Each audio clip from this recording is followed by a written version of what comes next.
El present perfect es el tiempo de verbo que en inglés es equivalente a decir yo he visto esta película antes, él ha estudiado mucho últimamente, nosotros hemos esperado por 2 horas. En realidad, si bien el tiempo se denomina present perfect, la traducción debería ser pasado compuesto, ya que en contraposición al pasado simple que tiene una sola palabra, este pasado tiene el auxiliar y el verbo principal. Es exactamente igual en castellano y el nombre en castellano es pretérito perfecto del modo indicativo. He visto, ha estudiado, hemos esperado. ¿Cómo se conforma el present perfect o pasado compuesto? Con una parte auxiliar y una parte de verbo principal. Los auxiliares son 2, el have y el has. Have que concuerda con I, you, we y they, has que concuerda con he, she, it. Un error muy común es creer que esta palabra es el verbo tener. En realidad sí lo es, pero no cuando está combinada con un verbo en tercera columna. Por lo tanto, en una oración donde leamos have o has, habrá que esperar para ver lo que sigue para poder traducir o entender si esta oración está queriendo decir tener o está queriendo decir el verbo haber. Esto sería el equivalente a decir yo he, tú has, él ha, nosotros hemos, etc. El verbo principal para formar este tiempo de verbo es un verbo en tercera columna. La tercera columna de un verbo es el participio pasado, lo que en castellano corresponde a los verboides terminados en ado, ido. Caminado, corrido, saltado, bebido.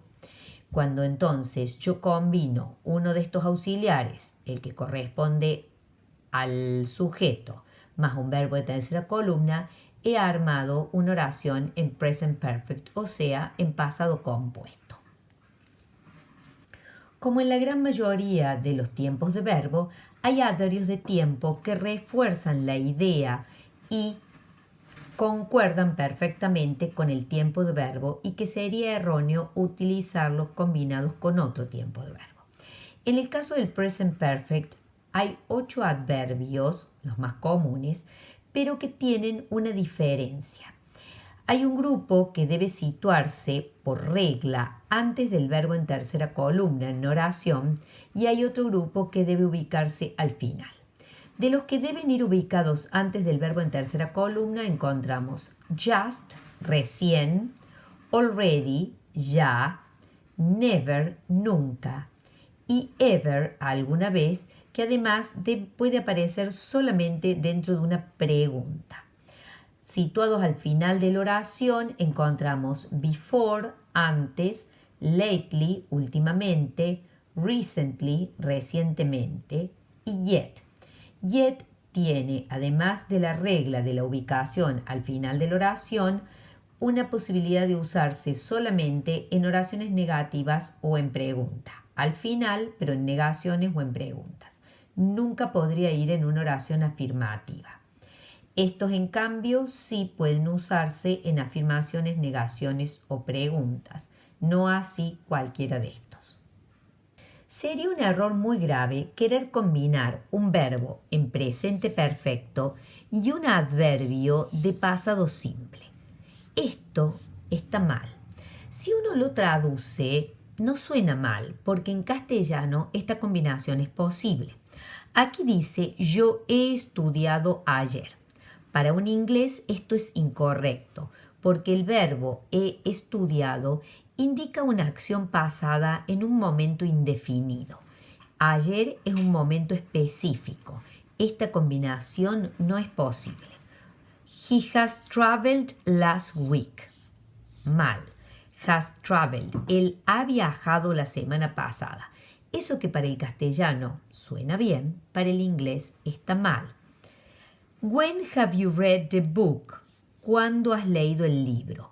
Nunca podría realizarse en presente perfecto una pregunta con when, porque estaríamos pidiendo un momento específico y lo que caracteriza a este pasado es que el momento en que suceden las acciones es un momento indefinido. Si retomamos los adverbios de tiempo que eran correspondientes aquí, vamos a ver que son palabras que no indican un momento específico. Recién, ya, nunca, alguna vez, antes, últimamente, recientemente o todavía. La característica del present perfect es que contamos en pasado algo sin marcar el momento específico en que sucedió, siendo bastante indefinidos, porque en realidad lo que queremos es llamar la atención sobre la acción y no sobre el momento en que sucedió. Por lo tanto, yo diría, he has traveled, él ha viajado, before, antes. He has traveled recently, recientemente. O he has already traveled, él ya ha viajado. En todos los casos de estos adverbios de tiempo, que son los que combinan perfectamente bien con el presente perfecto, nunca damos exactitud del momento en que sucedió. Por lo tanto, tampoco sería posible formular una pregunta que pida exactitud cuando la respuesta sería incorrecto darla. Pasemos a ver la formación de oraciones negativas. Como en cualquiera de todos los otros tiempos de verbo, la forma de negar es usar el auxiliar con el not abreviado. En este caso sería haven't o hasn't, con la misma concordancia. I haven't, you haven't, we haven't, they haven't, he hasn't, she hasn't, it hasn't. Recordando que estas dos palabras, si están seguidas por un verbo en tercera columna, se van a traducir como yo no he, vos no has, nosotros no hemos, ellos no han, él no ha, ella no ha. El verbo en tercera columna, repetimos, es con la terminación ado, ido. Bien, veamos ejemplos. I haven't bought it before. Yo no lo he comprado a eso antes. Fíjense, antes. He hasn't gone yet. Él no ha ido todavía. En oraciones negativas, recuerden que no todos los adverbios de tiempo son posibles. Yet es uno de los adverbios específicos para negación. En cuanto a la formulación de preguntas, siempre poniendo la regla por delante, palabra interrogativa, auxiliar, sujeto y verbo. En este caso el auxiliar, como ya dijimos, va a ser o have o has, dependiendo del sujeto. Y el verbo en tercera columna. Es importante recordar que el verbo no cambia nunca, a diferencia del pasado simple, que la segunda columna sí se pierde en la pregunta. Aquí no. Tanto la afirmación como la negación como la pregunta mantienen el verbo en participio pasado, o sea, con la terminación ado, ido. Ejemplos de preguntas. Have you decided yet?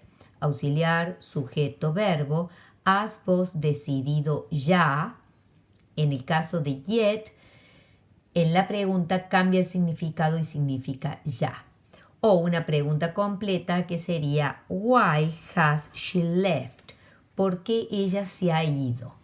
Bien, en ninguno de los dos casos estoy siendo específica con el momento en que sucedió. En el caso de la pregunta corta se contestaría yes I have o no I haven't, y en el caso de la respuesta completa, específicamente en esta pregunta con why, diríamos because y ahí daríamos la razón por la cual ella ha partido. Otro uso del present perfect es formular preguntas con how long. How long significa cuánto tiempo. Y cuando yo utilizo esta palabra interrogativa con presente perfecto, es el equivalente en castellano de decir ¿cuánto hace que trabajas en tal lado? Las personas utilizan esta estructura, esta pregunta, cuando quieren saber el lapso de algo que comenzó en el pasado y todavía continúa. La respuesta deberá ser en presente perfecto, pero deberá incluir una de estas tres opciones. For, que significa por o durante, y lo usaremos para indicar un lapso. For a week, for 2 years, por una semana, por 2 años. Since, que significa desde, y diremos el punto de partida. Puede ser una fecha, since January the 1st, o podría ser desde un momento en la vida, since I was born, desde que nací. All significa todo y usaríamos un lapso completo. Por ejemplo, all morning, toda la mañana, all my life, toda mi vida. Veamos entonces ejemplos. How long have you been here? La pregunta mantiene una estructura de pregunta normal. Palabra interrogativa, auxiliar, sujeto, verbo. ¿Cuánto tiempo has estado aquí? La persona podría responder diciendo I have been here for 2 hours, durante 2 horas, since 4 a.m., desde las 4 de la mañana, all morning, toda la mañana. Esta pregunta se realiza a una persona que yo encuentro que está todavía aquí y no se fue, que la acción de estar aquí comenzó temprano, antes, y todavía continúa. Para finalizar, ejemplos con todos los adverbios de tiempo del present perfect. I have just finished. Yo he recién finalizado. He has already left. Él ya ha salido o partido. We have never lived there. Nosotros nunca hemos vivido allí. Have you ever been to USA? ¿Alguna vez has estado en los Estados Unidos? Estos son los 4 adverbios que deben ubicarse antes del verbo en tercera columna. Bien, adverbios que van al final. She has won a medal before. Ella ha ganado una medalla antes. They have worked well lately. Ellos han trabajado bien últimamente. The school has opened at 6 recently. La escuela ha abierto a las 6 recientemente. I haven't met him yet. Yo no me he reunido con él todavía. Have you sent the mail yet? ¿Has vos enviado el mail ya? Recuerden que la palabra yet siempre se ubica al final, que puede estar en una oración negativa o en una pregunta. Lo que sí cambia el significado. Si es en una negación, va a significar todavía. Si es en una pregunta, va a significar ya. También la palabra already significa ya, pero es para usar en oraciones afirmativas. Yet no podría ir nunca en una afirmación. Para finalizar, estas 2 oraciones están en pasado. La primera en pasado simple, la segunda en present perfect, pasado compuesto. Con el mismo verbo, el verbo ver. I saw him yesterday. Yo lo vi a él ayer. Este saw es un verbo en segunda columna. Y estoy usando ese tiempo de verbo porque lo estoy combinando con un adverbio de tiempo como yesterday que me indica exactamente cuándo sucedió la acción. En el caso de la segunda oración que está en present perfect, o sea, en pasado compuesto, yo he visto a él antes. Yo lo he visto a él antes. En el caso de la segunda oración, se debe usar presente perfecto porque no estoy especificando cuándo. Claramente, los adverbios de tiempo son los que concuerdan con cada tiempo. Con so, que es segunda columna, pasado simple, uso aquellos adverbios que son específicos. Yesterday, last, ago, una fecha. Con present perfect, que es pasado compuesto, debo usar adverbios de tiempo inespecíficos. Just, already, before, yet. Esto en castellano no se diferencia. Esto en inglés son 2 cosas absolutamente distintas y no se deben mezclar.